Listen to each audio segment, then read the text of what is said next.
वहीं देखा कि आसपास एक मरा हुआ सर पे पड़ा था। उन्होंने कहा यदि ये हमको देख करके ने आंख बंद कर लिया होगा कि हमारा राजा है, कि हमारे स्थान पर आया है, हमें इसकी सेवा पूजा करनी पड़ेगी, इसलिए मुझे देख करके नेत्र बंद कर लिया। यदि छल से नेत्र बंद किए हैं तो अभी पता चल जाएगा, ये भयभीत हो जाएंगे। और जाकर के अपने धनुष कोटि से उठा करके और मरा हुआ सर पे महाराज परीक्षित ने शमी ऋषि के गले में डाल दिया। और जब डाल दिया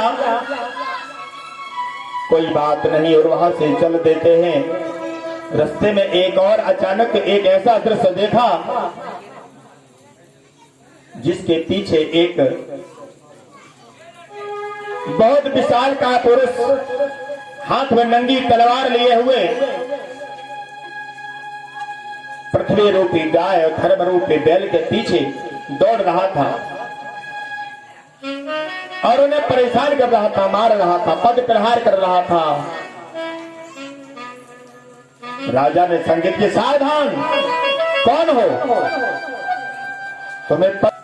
वह हड़बड़ा गया, घबरा गया, सावधान तो हो गया, पर धर्म और पृथ्वी की बातें राजा सुनने लगे कि बताओ 3 पैर तो कट गए हैं, 1 पैर बचा है धर्म का,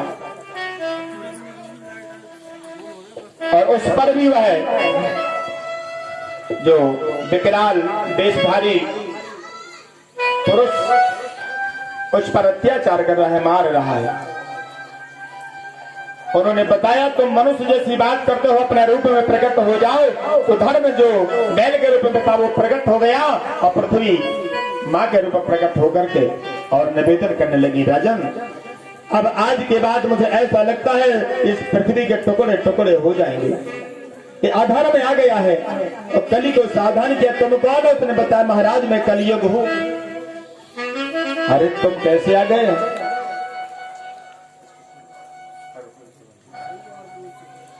इसे खड़वा दो थोड़ा सा मिल रही।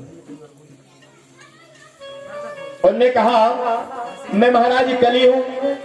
बोले तुम्हारी हिम्मत कैसे पड़ गई महाराज परीक्षित के राज में घुसने की? उन्होंने कहा महाराज आ गया तो मुझे शरण दे दो। राजाओं का तो नियम होता था कि कोई शरण में चला जाए, गिड़गिड़ाता जाए तो शरण के मरण नहीं हुआ करता है, इसलिए शरण में दे दिया। ठीक है भैया तुमको शरण मिल जाएगी। बोले महाराज मुझे कुछ स्थान दे दो रुकने के लिए, मैं आपके राज्य में रहूंगा और मुझे कुछ ऐसे स्थान दे दो। महाराज ने कह दिया चलो तुम्हें